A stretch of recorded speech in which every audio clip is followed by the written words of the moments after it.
gelap. Oke. Ya, saya di sini saat ini cuman sendiri. Biasanya kita berdua atau bertiga pergi ke sini.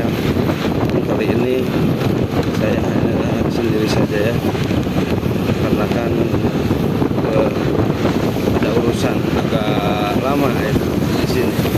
Ada urusan agak lama, jadi saya agak bawa teman. Maksudnya kalau bawa teman itu nggak bisa lama gitu. Biasanya kan teman nggak bisa bermalam, apalagi kita malam di hutan ya. Cuman kalau misalnya di hutan, kalau misalnya hujan-hujan begini agak repot juga tidur di hutan. Makanya saya akan tidur atau bermalam di rumah warga sekitar yang dekat dengan tempat tujuan yang saya akan tuju. Ini di sini banyak tikungan. Ini ke Bojong Nangka barusan ya. Kita udah melewati Bojong Nangka, kita akan melewati pedunan yang namanya Pedunan Cihampalu.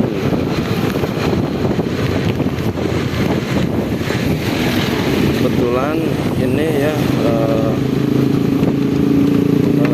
banyak baliho, maklum lagi kampanye pilpres ataupun legislatif, pemilihan legislatif atau eksekutif dan eksekutif. Nah, di sini pohon awit. Oh, jalannya terjal.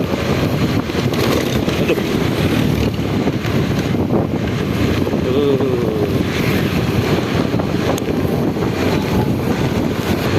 Ini di depan itu Walungan Cikembang atau disebut Panerban ya, Panerban.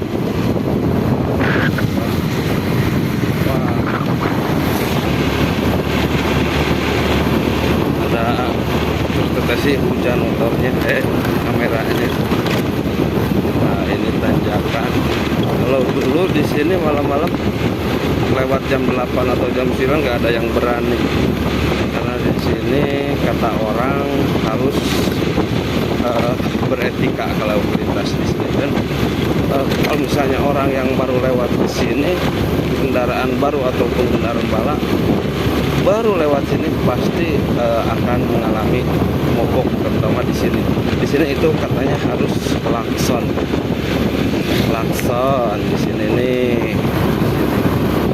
Ini dan ada yang di sebelah kiri di bawah sana itu katanya juga ada markas jin atau kerajaan jin ya di belakang.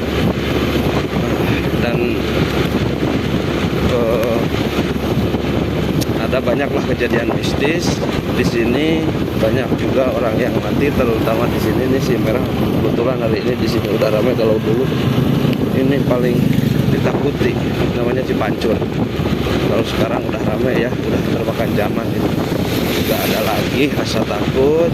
Dulu melintas, sekarang melintas di sini nggak ada lagi rasa takut. Kalau dulu saya pun kalau misalnya melintas ke sini kalau malam lewat jam 9, telinga harus ditutupi itu, harus mendengarkan sesuatu. Takutnya ada sesuatu yang terdengar geli gitu, aneh di telinga. Makanya suka mendengarkan musik yang kencang siapapun. Dan kalau misalnya dari arah Tasik mau menuju ke sini, biasanya yang Pudun yang tadi itu kita menunggu teman dulu. Kalau itu misalnya lewat jam 9 atau jam 10 ya, menunggu teman lewat.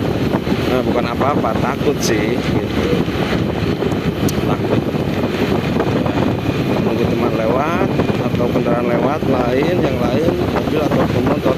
Dan sebaliknya juga, kalau orang lain lewat silih tunggu gitu, menunggu. Aduh, wah, barusan terkena lagi. Wah, nah ini mau nyampe ya. Nah, mungkin ada 5 menit menit lagi nyampe. Kalau misalnya ke lokasi mungkin ada 10 menit ya nyampe, karena jalannya agak aduhai. Dan kalau misalnya dilanjutkan lagi mungkin setengah jam. Cuman hari ini kan hujan, hari hujan, kebetulan saya sendiri, gak ada teman, gak bawa juga jas hujan. Ya terpaksa kali ini saya hanya ke kotanya saja, nggak bakalan ke wilayah pegunungan ya. Dan ini udah masuk Madiasari, bentar lagi batas kota Salah, ada tuh perbatasan sedikitnya batas kota Salah di depan. Nah, ya ini kan bagus, selamat datang kota Salah. Ini hujan rintik-rintik, hujan rintik-rintik. Aduh, pakai kudo dia. Dan dulu di sini tempat truk mainan, miniatur truk lah. Saya masih kecil itu dulu harganya 25.000 itu gak kebeli kan waktu itu tahun 90. Kalau sekarang 25.000 ya mungkin rokok satu bungkus ya juga lebih murah daripada rokok. Dulu rokok kan bisa 700 rupiah kalau nggak salah yang filter. Nah ini udah nyampe ke ini, melihat seperti ini ya. Terima kasih ya udah nyampe.